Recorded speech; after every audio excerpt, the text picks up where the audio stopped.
Hello mga kabonding! Happy Wednesday sa inyong lahat! Alam natin na all over the world, marami sa atin ng mga Pilipino ang gumagawa ng kanilang pangalan at nagbibigay ng parangal sa ating bansa. We are a proud country dahil sa inyo, mga Global Pinoys. Sa araw na ito, isang film ang ating mga kilala dahil sa kanyang narating sa American stage. Kaya magsama-sama tayo for the next few minutes. Ako si Bianca Gonzalez dito. Proud tayo maging Pinoy dahil close tayo sa TFC Connect.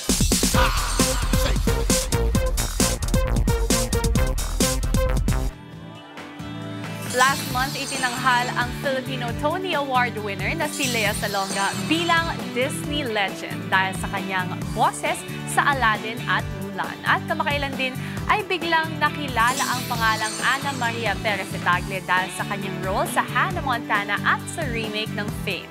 Ngayon naman, isa na ng mga film ang nagpapa-wow sa buong Amerika dahil sa latest stage production ng Disney, ang Aladdin. Kilalanin natin siya. Narito si Adam Jacobs of Video Connect. Tell me that I've been a louse and a loafer. You won't get a fight here, no ma'am. Say I'm a gold brick, a goof off, no good, but that couldn't be all that I am. Water flows under the bridge, let it pass, let it go.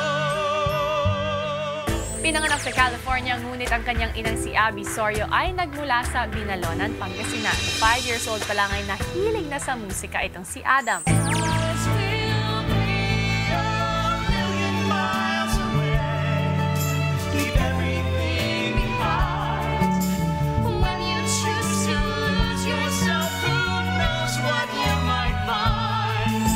Bagamat hindi pa siya nakakarating sa Pilipinas, feel na feel pa rin ni Adam ang pagiging Pinoy, lalo na pag kumakain siya ng kanyang mga paborito, gaya na lang ng adobo, sinigang at halo-halo.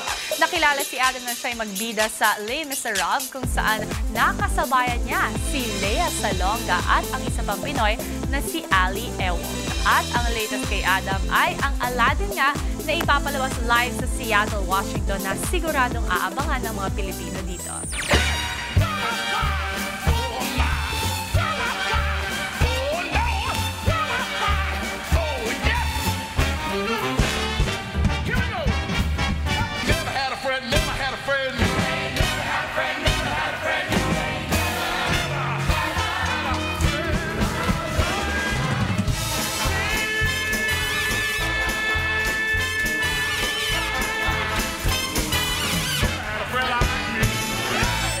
Kasalukuyan nakabase sa New York City si Adam at pinaplano na niya ang gumawa ng isang musical dito sa Pinas.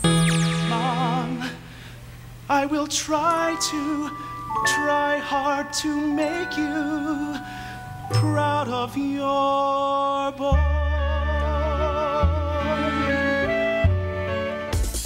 Talaga namang kaabang-abang ang mga projects na napaka-talented na si Adam Jacobs. Kaya naman, we are very proud of you. Samantala, speaking of Philippines,